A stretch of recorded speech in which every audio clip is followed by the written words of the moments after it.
My husband absolutely hates the smell of rendering any sort of fat. He happens to be away for the day and away for the night, so that means it is a perfect time for me to render lard, and I'm going to show you how to do it.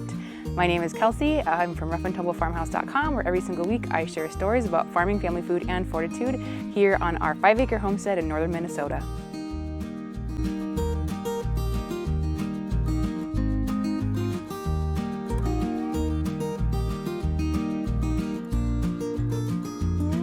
So rendering lard is something that's really easy to do. It doesn't take a lot of tools or equipment, and lard is wonderful because you can use it for baking, you can use it as sort of your shortening, probably cut with a little bit of butter.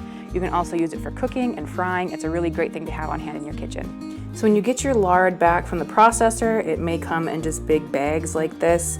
This lard, actually they ran through a grinder or something, so it's already kind of chunked up really nicely. If they haven't offered you that service, it's something that's worth asking about, because otherwise when you get it back, it's just in big kind of chunk sort of sheet things, which are a lot harder to break down and melt down, and it'll melt down much nicer. So I don't even know how many pounds of lard I have here. It's a lot.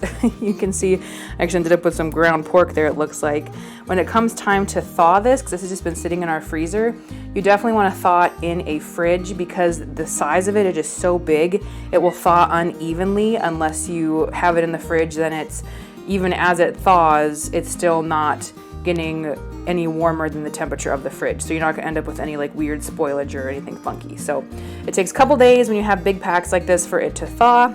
So I'm just going to stick it here into my nice big, well, I don't know if it's a crock pot roaster, I guess is probably the word for it. I use this thing all the time with canning and processing stuff like this, so I just gave it a wash because it's dusty from being in the basement. A little dusty still on the top, I should wash it. So the first thing you're going to want to do is break this into even smaller chunks. Anyway, so I'm just going to go ahead and put this into the roaster, and we're going to have it on a very low heat. You still want to have it into smaller pieces, because the more surface area that you have, the better it is going to melt. The quicker it's going to melt, the more evenly. So plop it in your roaster or your crock pot or whatever you have. You can do this on the stove too. You just have to make sure you're being nice and low. You can also do it in the oven, is another good option, because you can use low heat.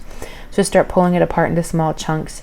You can see here is some of the meat that when they put it through the fat through the processor, there was still some meat chunks attached to it. And so that, as you render this down, is going to become kind of a gristle, or almost actually like a pork rind. By the end, if you cook this down long enough, you can make a pretty tasty, salty, snacky treat out of it. But just bust it up into fairly small pieces, and this does smell, I need to warn you, the process of melting it down. Great reason why you want to have this thaw in the fridge is there was about a whole pound of nice ground pork on the bottom that stayed in the refrigerator, so I wasn't worried about it spoiling. Here I'm just showing you the different temperatures. I would start around 150 degrees for rendering. You do not want this to sizzle. If it's sizzling, you have it too hot.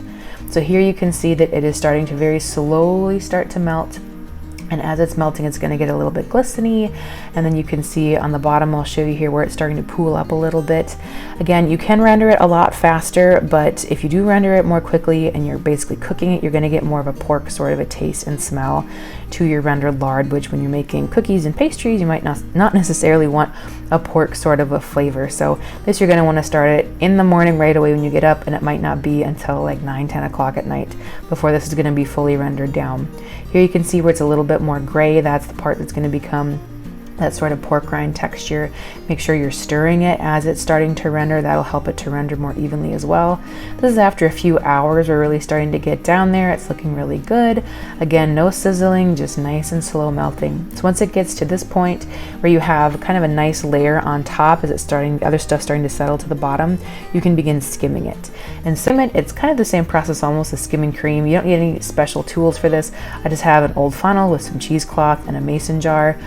Warning, whatever cheesecloth you use for this, use a couple of layers and be prepared to just throw it away when you're done. There is not a washing machine in the world that won't be negatively affected by the amount of grease and fat that you're about to put through this sucker. So again, just like skimming cream, just gently dip a ladle into the lard and scoop it up. It's fine if you get some of the bigger chunks because they're just going to get filtered out, but it's best if you can get just as much of the nice clear, clean liquid as possible, and just do this over and over and over again until you have filled as many jars as you can. From this batch, I got about 1.5 gallons of rendered lard. I could have gotten more, but man, it was getting late, I was getting tired, and I fed the extra to my chickens. But it's pretty simple to do.